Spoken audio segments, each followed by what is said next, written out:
Vamos fazer a leitura dos versos 1 ao 5, Apocalipse 21, verso 1. Então me mostrou quem? O anjo, um dos 7 anjos que tinha uma das 7 taças da ira de Deus. Então me mostrou, este anjo, o rio da água da vida, brilhante como cristal, que sai do trono de Deus e do Cordeiro.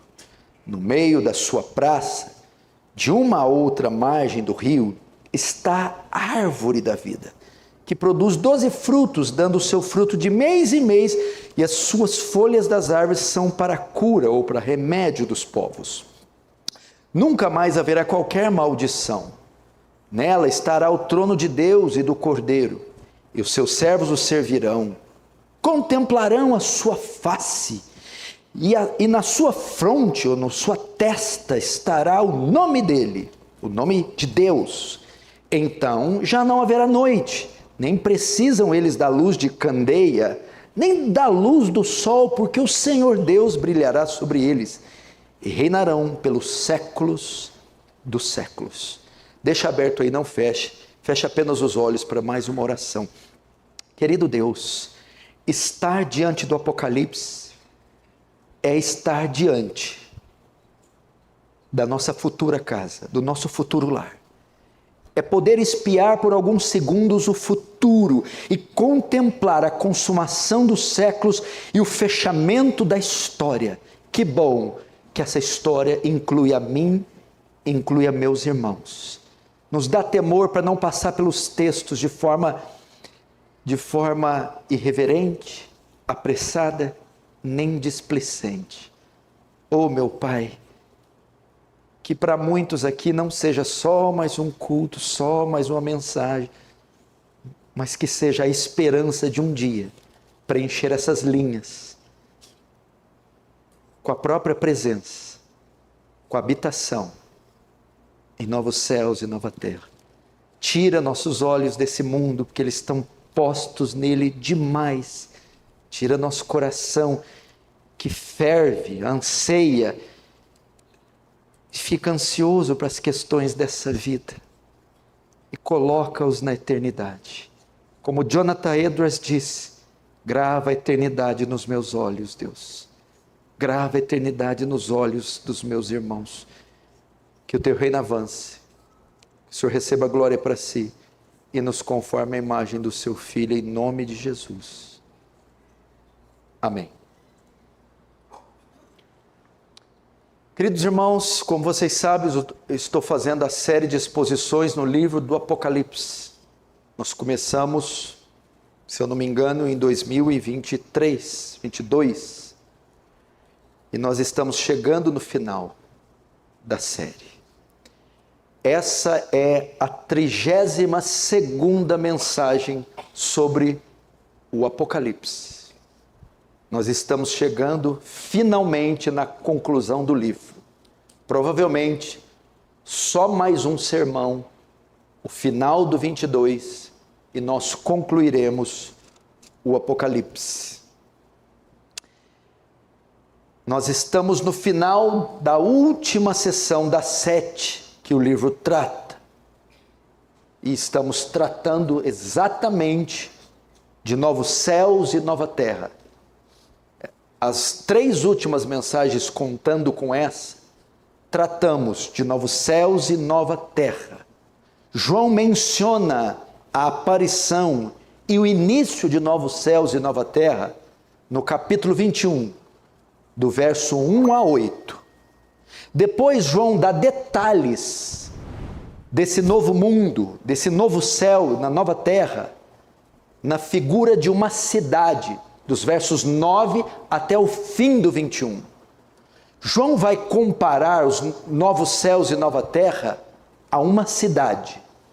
Cidade que João chama de Nova Jerusalém. Foi isso que vimos na última mensagem. Entretanto, preste atenção. O que vimos foi apenas as redondezas da cidade. Fizemos um panorama pelo lado de fora da cidade. Nós contemplamos seus muros, seus portões, sua estrutura, sua arquitetura. Agora hoje, nós entraremos dentro da cidade. Quando nós estamos de viagem em uma rodovia, e nós temos que passar por alguma cidade, o que nós fazemos? Nós desviamos, nós passamos pelas laterais. Nós não queremos entrar na cidade porque ela está cheia de engarrafamento, de trânsito, de barulho, de confusão, e nós evitamos passar pelo meio. Mas no caso dessa cidade, o centro dela, o meio dela, não deve ser evitado, porque é uma cidade gloriosa que precisa ser conhecida por dentro. Os primeiros 5 versículos, então, deste capítulo 22, são parte da sessão anterior, do capítulo 21, que ele está tratando da Nova Jerusalém. Então, esses versículos do 1 a 5 pertencem àquilo que foi apresentado no capítulo anterior. É a consumação do capítulo anterior. Agora, ao entrarmos pela cidade e andarmos pelas suas ruas, nós descobriremos ali pelo menos 4 coisas sobre essa cidade. Primeiro, veremos o jardim da cidade, depois contemplaremos o povo que habita nessa cidade, depois veremos que essa cidade é uma capital e, por fim, veremos a luz dessa cidade, a iluminação dessa cidade. Vamos começar então vendo o jardim dessa cidade. Essa cidade tanto é, como ela tem um lindo jardim. Apocalipse 22, verso 1. Então me mostrou o rio da água da vida, brilhante como cristal, que sai do trono de Deus e do Cordeiro. E depois, no verso 2, diz, no meio da sua praça, de uma outra margem, está a árvore da vida. A palavra árvore aí no grego, ela está no coletivo. É uma série de árvores, é uma multidão de árvores. Preste atenção aqui, irmãos. João continua com a sua série de visões que recebe na ilha de Patmos. E um daqueles 7 anjos que tem as 7 taças da ira de Deus é aquele que continua a relatar as visões. E a visão agora consiste em mostrar o centro dessa cidade. E ao entrar dentro da cidade, nós notamos que ela que ela tem um lindo jardim. Porque ela é uma cidade cercada de árvores. Ela tem um rio que passa por toda ela, e nas bordas desse rio há grandes árvores, há uma floresta nesta cidade e um rio limpo, puro, branco como cristal. Isso mostra que essa cidade contém um jardim. Aqui, preste atenção, nós temos um paralelo, porque a chave hermenêutica, ou a maneira de interpretar o Apocalipse, é o Antigo Testamento, só diminui 1 milésimo o retorno. É o Antigo Testamento. O Antigo Testamento é quem faz a exegese de Apocalipse. Por quê? O Apocalipse está recheado de citações do Antigo Testamento. E aqui nós temos um paralelo de 2 jardins. Primeiro, o jardim do Éden, de Gênesis, o paraíso que foi perdido.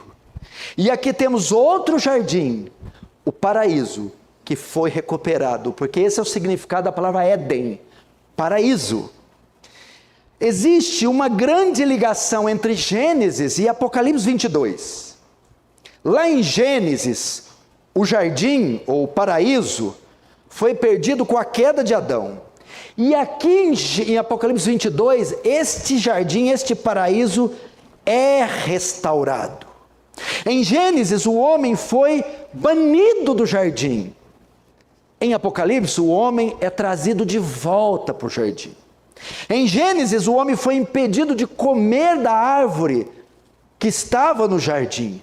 Aqui ela é chamado para se alimentar, não só de uma árvore, mas de várias árvores. Agora notem outro paralelo incrível.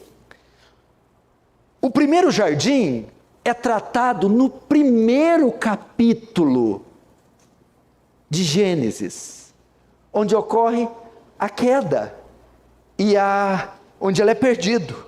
O segundo jardim é tratado no último capítulo da Bíblia, Apocalipse 22.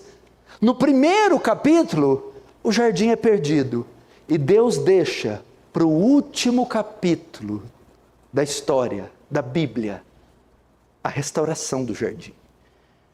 Nós temos um novo jardim. No primeiro capítulo, o paraíso é perdido. No último capítulo, o paraíso é novamente restaurado. Deus está aqui em Apocalipse 22, refazendo o Éden. Restaurando aquilo que Adão perdeu e que o pecado destruiu. Entretanto, preste atenção, aqui em Apocalipse 22, não é apenas um retorno a Gênesis 2, mas é um avanço. Novos céus e nova terra não é a repetição exata de Gênesis. O que eu estou querendo dizer isso? Que nós, os redimidos, gozaremos de glória muito maior do que de Adão, antes da queda. Por isso o tema da minha mensagem é o paraíso perdido, o paraíso que foi achado. Presta atenção, os verdadeiros crentes não estão simplesmente retornando ao Éden quando entrarem no céu, um paraíso terrestre, mas eles estão indo para algo muito melhor, de modo que Gênesis 22 é melhor e muito superior do que Gênesis. E Paulo vai mostrar isso claramente num texto fantástico de 1 Coríntios. Eu vou ler 1 Coríntios 15, do verso 45 ao 49. Escute. Pois assim está escrito: o primeiro homem, Adão, foi feito alma vivente. O último Adão, porém, é espírito vivificante. Mas não é o primeiro o espiritual, e sim o natural, depois o espiritual. O primeiro homem formado da terra é terreno, o segundo homem é do céu.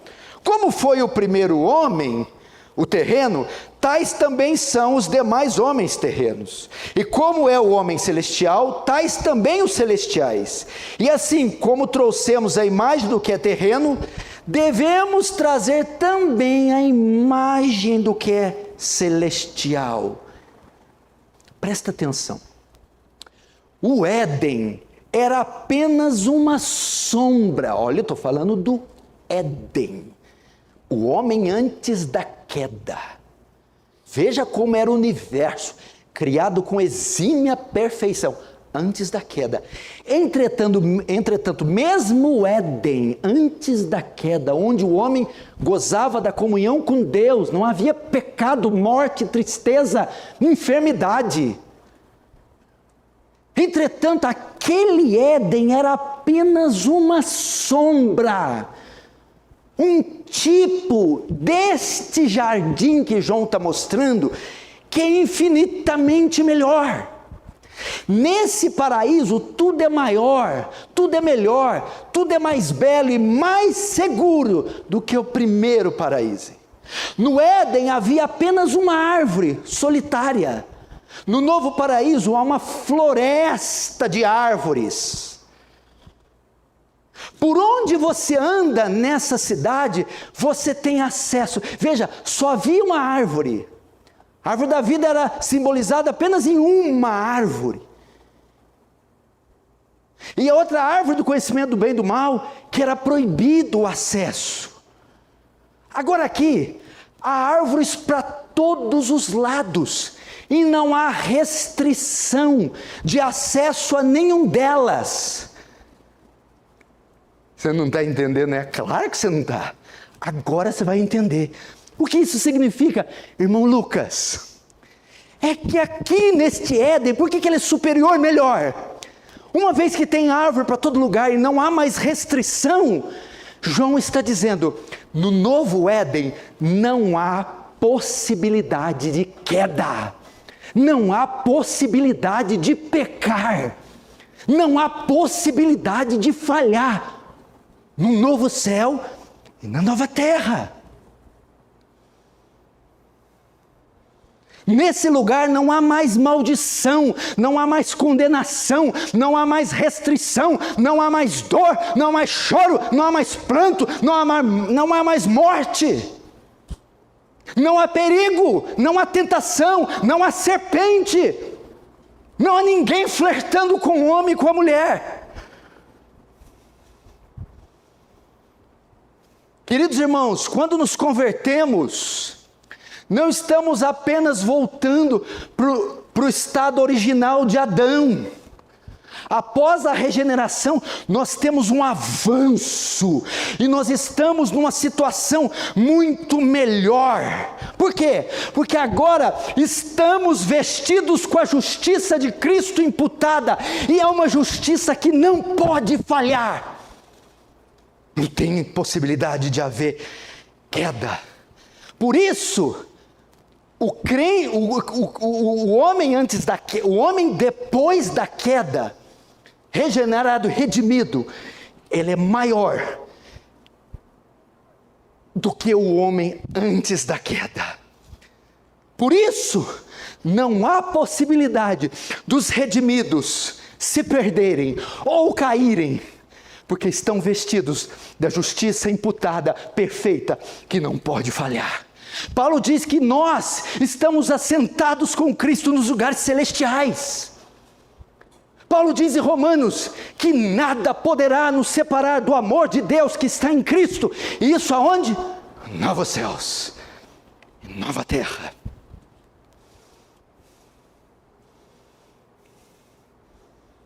Com o pecado, o jardim foi separado da cidade. O homem, que é um tipo dessa cidade, foi lançado fora do Éden, fora do paraíso. Mas com Cristo, o jardim e a cidade se unem novamente. No Éden, o homem foi expulso pelo pecado. Mas aqui nesse jardim, eles nunca mais serão expulsos de lá. Os que lá se encontrarem, jamais serão expulsos como Adão foi expulso. O verso 3 diz que nunca mais haverá qualquer maldição lá. Com a desobediência de Adão veio a queda, e com a queda a maldição. E a maldição trouxe dor, tristeza, angústia, enfermidades e doenças. Mas aqui em Novo Céu e Nova Terra, não haverá maldição, e tudo que ela traz com ela, acabou. Não há mais maldição. Está aqui no verso 3. Lembra? Maldita é a terra por sua causa. Maldita és tu entre os animais do campo. Mulher, com dores darás a luz aos teus filhos. Do suor do teu rosto comerás. Não há maldição em novos céus e nova terra, e nem toda dor que ela traz. O texto diz também no verso 1, que há o rio. João então me mostrou o rio da água da vida, brilhante como cristal. No Éden, o jardim era regado por 4 rios. Qual criança sabe o nome dos 4 rios? Quais os 4 rios, Augusto? Tigre, Eufrates.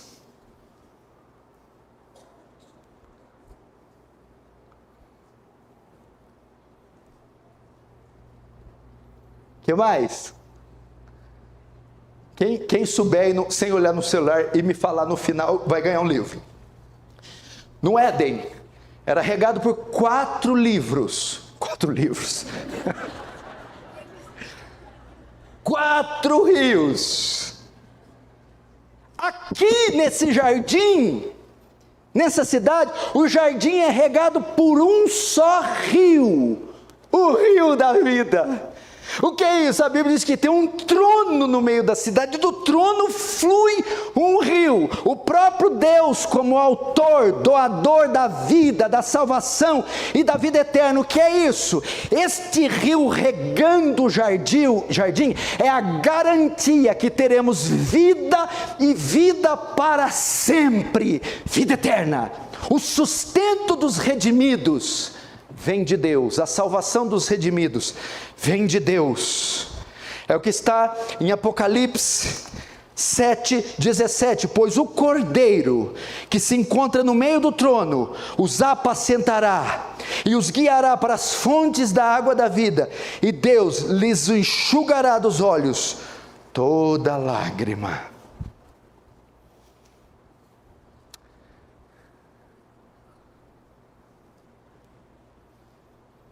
Você vai ficar de fora? Tanta gente querendo morar em condomínio, queria tanto morar na Morada do Verde, na Vila Hípica, em Alphaville, em São Paulo. Queria tanto ter meu nome na calçada da fama, na Broadway. Eu não, quero morar nesse condomínio aqui, esse condomínio.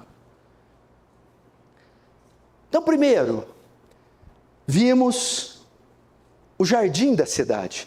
Agora vamos ver o povo dessa cidade. É uma cidade cosmopolis, cosmopolita. Vejamos o verso 2. No meio de sua praça, de uma outra margem do rio, está a árvore da vida, que produz 12 frutos, dando o seu fruto de mês em mês. E as folhas da árvore são para a cura dos povos. O texto diz que as folhas servem de cura para os povos, ou para as nações, no plural. O que isso quer dizer? Que é uma cidade cosmopolita. O que é cosmopolis? Polis, cidade. Cosmo, mundo. Cidades do mundo inteiro. É uma cidade que tem pessoas de todas as culturas, de todas as nações, oriundas de todos os povos. É o que está em Apocalipse 21, verso 23 e 26. Escute: a cidade não precisa nem do sol nem da lua para lhe darem claridade, pois a glória de Deus a iluminou, e o Cordeiro é a sua lâmpada. Verso 24: as nações andarão mediante a sua luz. Agora o verso 26, e lhe trarão a glória e a honra das nações. O que é isso aqui, gente? Presta atenção. João está dizendo que no céu não haverá só um grupo de pessoas. Preste atenção. Só entra redimidos no céu, lavados, regenerados. Mas não é só uma categoria de lavados e redimidos. Como assim? Eu não estou entendendo. João está mostrando que não haverá barreiras raciais no céu. Não haverá o apartheid da África no céu. Não haverá segregação racial nos céus. Não haverá superioridade cultural nos céus, não haverá rivalidades nacionais nos céus, não haverá disputas territoriais entre Hamas e Israel nos céus. Tudo que separa o homem culturalmente, socialmente, etnicamente, será eliminado dos céus. Deus é um Deus de unidade.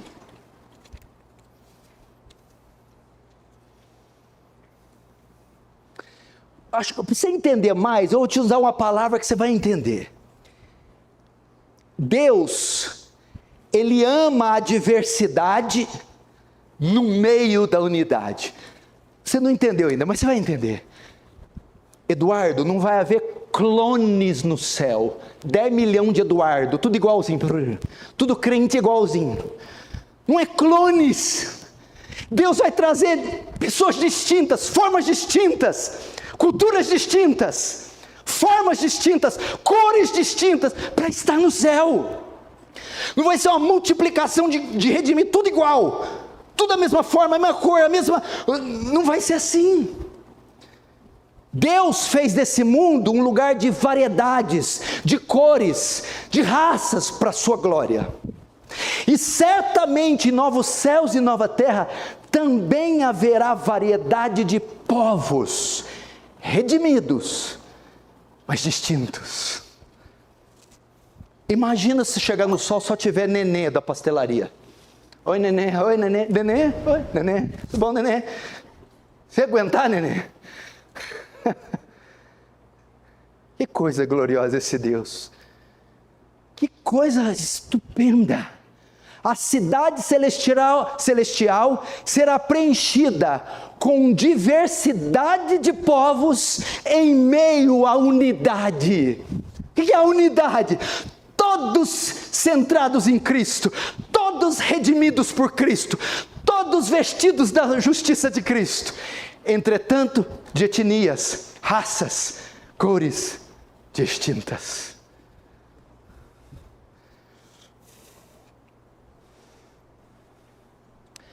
Isso também mostra não só a distinção da cidade, mas o tamanho da cidade.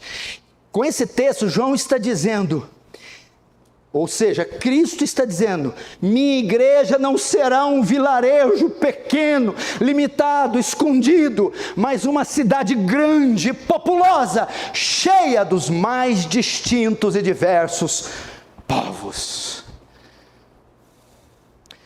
É o que está em Isaías 56, verso 3, ouça isso. Não fale o estrangeiro que se houver chegado ao Senhor, dizendo, o Senhor vai me expulsar do seu povo, nem tampouco diga o eunuco, eis que eu sou uma árvore seca. Porque assim diz o Senhor, aos eunucos que guardam meus sábados, escolhe aquilo que me agrada e abrace uma aliança. Darei na minha casa e dentro dos meus muros um memorial, em um nome melhor do que filhos e filhas. Um nome eterno darei a cada um deles, que nunca se apagará. Aos estrangeiros que se chegam ao Senhor, também os levarei ao meu santo monte e os alegrarei na minha casa de oração. Os seus holocaustos, seus sacrifícios serão aceitos no meu altar, porque a minha casa será chamada casa de oração para todos os povos. Verso 8, assim diz o Senhor Deus, que congrega os dispersos de Israel, ainda congregarei outros aos que já se acham reunidos. Não haverá barreiras étnicas no céu. Chega dessa coisa, né? Chega dessa coisa. Terceiro, essa cidade também é uma capital. Que capital? Brasília é o Distrito Federal. Rio de Janeiro é a capital do que é a capital? Rio de Janeiro, Humberto? Não fala não. É obsceno falar. Franca, capital do sapato, Apucarana, capital do boné. E mais? Essa cidade é a capital de Deus. Verso 3. Nunca mais haverá qualquer maldição. Nela, nessa cidade, estará o trono de Deus e do Cordeiro. Os seus servos o servirão. Veja só. Agora, João está focando exclusivamente o centro da cidade. Não é o centro downtown, é o lugar de vendas, centro comercial, é o centro central mesmo. No centro da cidade nos é dito que está o trono de Deus e do Cordeiro, é o que o João está vendo. O que tem destaque dessa cidade é o trono, ele está no centro, trono de Deus e do Cordeiro. Que remete e reporta para quê? No centro da cidade está posto a sede do governo de Deus, ela é a capital de Deus, e aqui nós temos uma mistura da grandeza de Deus, pois o trono é de Deus, com a gentileza de Deus. O trono também é do Cordeiro, a grandeza, porque o trono é ocupado por Deus, soberano, supremo, magnífico, eterno, absoluto, mas também ocupa o cordeiro. A palavra cordeiro aqui no grego é usada de forma diminutiva. Então a ideia é que no trono está sentado Deus e o cordeirinho. A palavra que é usada é cordeirinho. A ideia é o quê? É mostrar soberania, grandeza, poder, majestade. Deus. Mas quando ele usa o termo cordeirinho, a ideia é que nesse trono, nessa cidade, vai haver acessibilidade. Apesar de ser majestoso, glorioso, soberano, vai haver acesso. Presta atenção. Quando chegamos ao centro da cidade, o que vemos? Vemos o trono de Deus. Mas não podemos ver esse trono. Não podemos ver aquele que está sentado no trono. Não podemos nos aproximar do trono, se não for através do Cordeiro, que também está no trono. É o Cordeiro que dá acesso à cidade. Apesar dela, a cidade é majestosa, gloriosa, soberana. O trono é ocupado por aquele que é 3 vezes santo, soberano, glorioso. E para ter acesso a essa cidade, a esse trono, você só pode através do Cordeiro. Sem Cristo você não pode entrar nessa cidade. Sem Cristo você não pode ir até o centro da cidade. E sem Cristo você não pode, nem tampouco, ver o trono. Acessibilidade é a misericórdia de Deus. É a maneira de chegarmos a Deus sem sermos consumidos. É a maneira de termos acesso a Deus sem sermos consumidos.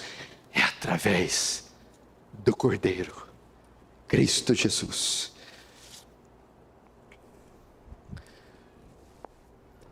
Quando mostra Deus e o trono, e mostra o Cordeiro, também aponta para o quê? O governo de Deus no novo céu e nova terra não será um regime totalitário. Sim, Deus exerce um governo absolutamente soberano, mas através de Cristo tornou esse governo, esse trono, esse reino, essa cidade acessível ao seu povo. É o que está aqui, no verso 4. Contemplarão a sua face. Vou tratar isso mais para frente. Como é que é isso? Que? Contemplarão sua face. O trono. Isso é só possível porque quem está sentado no trono é Deus e o Cordeiro. Grandeza, glória, fulgor, misericórdia, bondade. É assim que vamos chegar. Quarto, estamos terminando. Essa é uma cidade também iluminada. Ela tem um jardim, vimos o povo, vimos que ela é a capital de Deus, e agora vamos ver a luz dessa cidade. Ela é iluminada. Verso 4. Contemplarão sua face, e na sua fronte está o nome dele. Então já não haverá noite, nem precisam eles de luz de candeia, nem da luz do sol, porque o Senhor Deus brilhará sobre eles, e reinarão pelos séculos dos séculos. O que João está fazendo aqui? João está repetindo as palavras do capítulo anterior, do capítulo 21, verso 23 e 24. Eu vou ler Apocalipse 21, 23 e 24. A cidade não precisa nem do sol, nem da lua para lhe darem claridade, pois a glória de Deus a iluminou, e o Cordeiro é a sua lâmpada. As nações andarão mediante a sua luz, e os reis da terra lhe trazem a sua glória. Presta atenção. Outra comparação.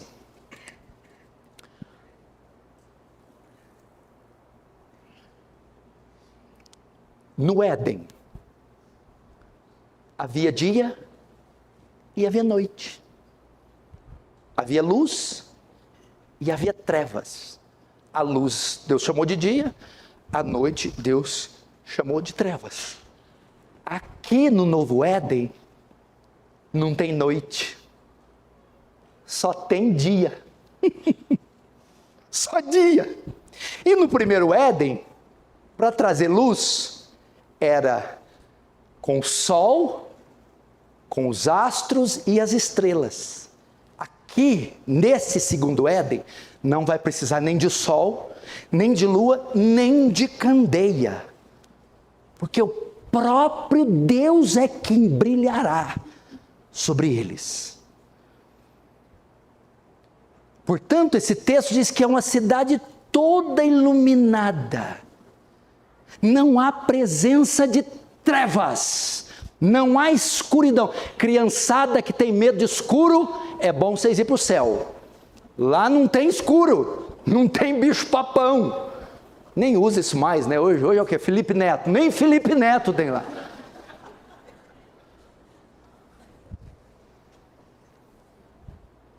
Não tem. Agora, para traduzir isso aqui, eu tive que usar Spurgeon. Spurgeon disse que esse termo luz aqui transmite uma tripla mensagem para nós. Primeiro, o que quer dizer a cidade é iluminada, tem luz o dia inteiro? É Deus em que brilha nela o dia inteiro. Sabemos que isso aqui são símbolos. Primeiro, luz aqui para Spurgeon é a causa de alegria. Essa cidade é uma cidade alegre. Luz na Bíblia muitas vezes é símbolo de alegria. João está mostrando aqui que lá no céu, Cristo será a nossa alegria, pois ela é a luz dos homens. Cristo é a alegria dos homens. Os cristãos estarão no céu alegres, porque eles festejarão a presença de Cristo, porque verão o rosto de Cristo, e se alegrarão por Cristo, por causa da salvação que Ele concedeu. Portanto, a luz é para mostrar que o céu é um lugar de pleno gozo e alegria. Segundo, Spurgeon diz também que a luz não é só a causa de alegria, mas é a causa da beleza. Porque já veja só, imagine se eu for visitar, vamos ver uma casa bonita aqui. Quem tem casa bonita? Não é difícil, né? Casa bonita. Quem tem um barraquinho bonito aí?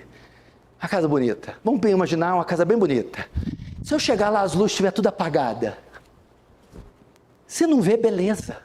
Não tem como. Você tem um jardim lindo, você tem novos céus e nova terra, mas se tiver presença de trevas, de escuridão, ausência de beleza. De modo que a luz é a causa da beleza. Sem luz a beleza não pode ser vista, mas aqui, tudo que é belo é revelado pela luz.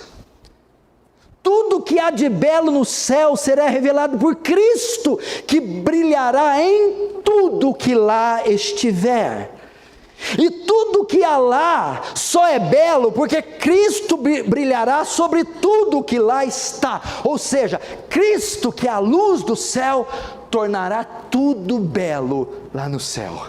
É Ele que dá cores ao céu, forma aos céus. É Ele que dá sons, tons, nuances belíssimos no céu. O céu é um lugar de beleza. Um lugar de belezas indescritíveis. E terceiro, a luz é a causa do conhecimento. Do conhecimento. A luz não só é a causa da alegria e da beleza, mas também do conhecimento. Veja só, olhe para cá. Escuridão significa também ignorância, falta de conhecimento.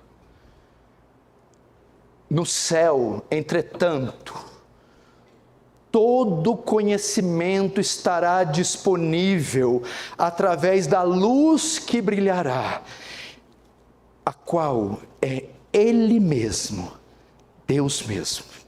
Você entender isso, eu vou usar 2 Coríntios 4:6. Porque Deus que disse, das trevas resplandecerá a luz, Ele mesmo resplandeceu em nosso coração, para a iluminação do conhecimento da glória de Deus, na face de Cristo. O que é isso? Luz é conhecimento, porque escuridão é ignorância. Se luz é Cristo, obteremos conhecimento pleno de Cristo, nos céus. Eu não sei se vocês sabem, na noite de ontem, faleceu a irmã Taninha, a mãe do Fernando Pedreiro. Ela faleceu há mais ou menos 24 horas. Crente no Senhor. Eu e você, nós estamos há 30 anos estudando sobre Cristo.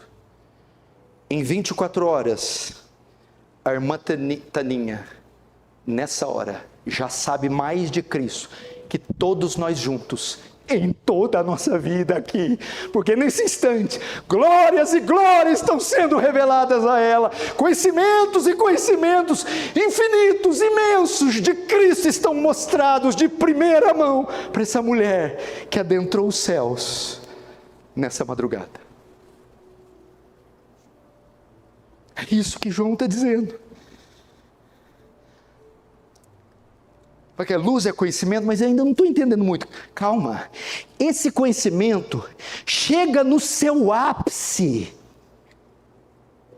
pelo fato de que em Cristo, o que é o conhecimento, Gustavo? Você quer saber, descortinar até conhecer, pois no céu, o conhecimento será pleno. Em qual fato? O texto diz: contemplarão a sua face. O conhecimento chega no seu clímax, porque no céu nós veremos a Deus, o veremos face a face, sem medo, sem vergonha, sem titubear, sem hesitar. Em Isaías 6, os anjos cobrem o rosto de medo e de vergonha, mas nós, de alguma forma, seremos capazes de contemplá-lo, não como Moisés que via as costas, não como a mulher do fluxo de sangue que só tocava nas orlas, mas nós veremos face a face o Senhor. 1 João 3:2. Amados, agora somos filhos de Deus e ainda não se manifestou o que havemos de ser. Sabemos que quando Ele se manifestar, seremos semelhantes a Ele, porque havemos de vê-lo como Ele é. Não me pergunte como será isso, eu não sei. Eu sei o que a Bíblia diz, nós o veremos. Bem-aventurados os puros de coração, porque eles verão a Deus. Não como sacerdote, não como Moisés, não como serafins, não por sombras, mas face a face. O que é isso? Aquela comunhão do Éden que perdemos vai ser restaurada, só que num plano muito maior, porque no Éden Deus vinha ter com o homem na viração do dia, um período do dia. Aqui a comunhão é restaurada, não só na viração do dia, mas o contemplaremos, estaremos com Ele, teremos comunhão com Ele o tempo todo, o dia todo, por toda a eternidade. João 17:3, porque esta é a vida eterna, que conheçam a Deus e a Jesus Cristo, a quem enviaste. Que conheçam a Ti, por único e verdadeiro Deus, e a Jesus Cristo, quem enviaste. Meu irmão, nossa, a gente precisa de Apocalipse para tirar os olhos dessa vida. O que é isso aqui? É de tirar o fôlego, camarada. E nós perdendo tempo com tanta migalha. A gente fica impressionado com Ferrari, com tênis Nike de R$900, com pulseirinha de ouro, camisa, algodão egípcio. Quero comer como é que chama vocês aí que é moderninho, como é que é? As comidas lá? Quero comer caviar.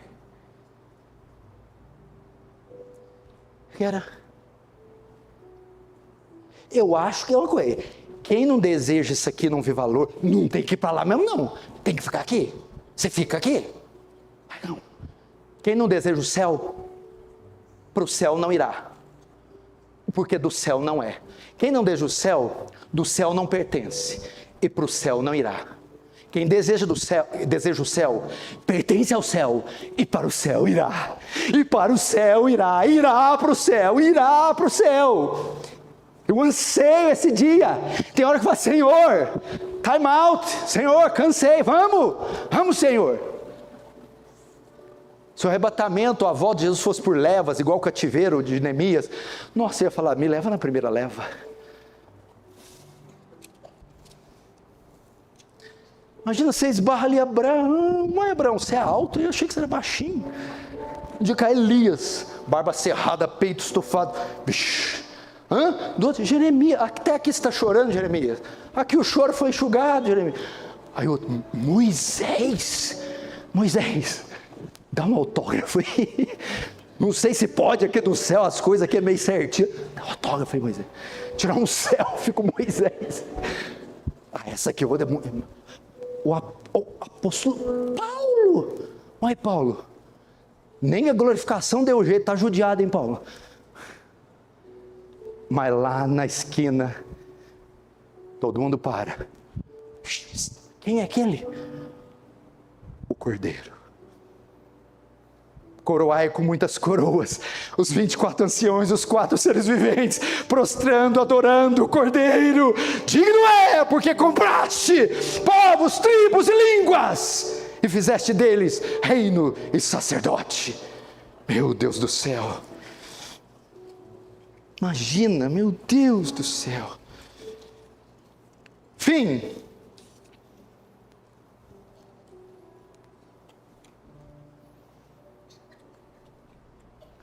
Todos estarão presentes nessa cidade?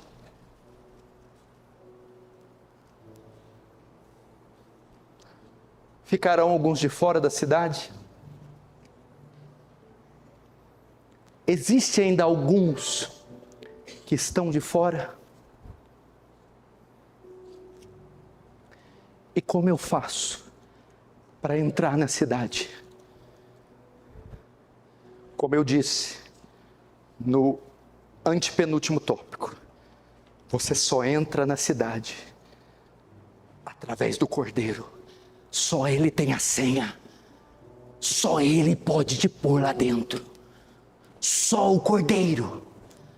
A fé no Cordeiro, a conversão ao Cordeiro, só através dele.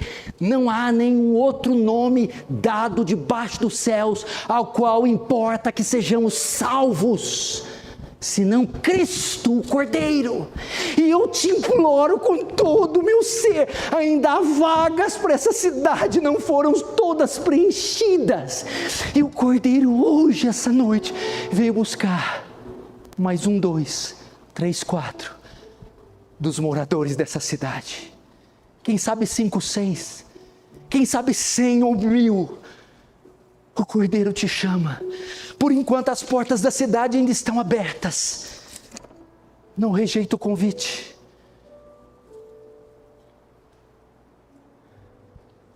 Qual é a senha? Arrependei-vos e credes. Entrega hoje. Eu sei que você está aqui, eu sei, já passou o 15º assalto, 18º, e você não cede. Eu sei que você está aqui, numa queda de braço. Por favor, hoje, faça igual os treinadores, jogue a toalha, se renda, e diga: hoje eu sou seu, Cordeiro, hoje os seus laços de amor me atraíram, hoje eu sou seu. Coisa mais linda, eu sou de uma época, quem viu a foto que foi postada no meu perfil, quando eu fui da mocidade da presbiteriana, na década de 90, fim de 80, meu Deus, Você via cultos, pessoas entregando o seu coração a Jesus, se convertendo a Jesus. Você via prostitutas convertendo no outro dia, bem vestidas, crentes.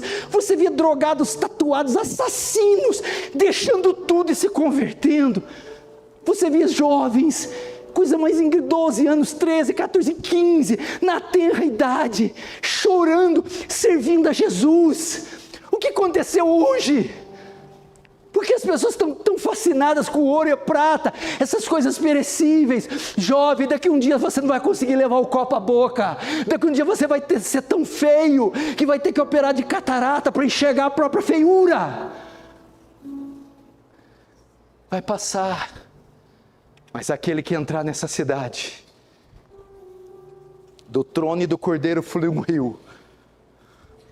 Rio da vida. Suas folhas servem de remédio. 12 frutos, 12 estações. O cordeiro que está no trono apacentará. Venha, Cristo te chama, venha. Venha, jovem. Venha, irmão, venha, irmã, venha, idoso. Venha. Você não vai se arrepender. Jamais. Venha. Feche os olhos. Curva a sua cabeça. Vamos orar.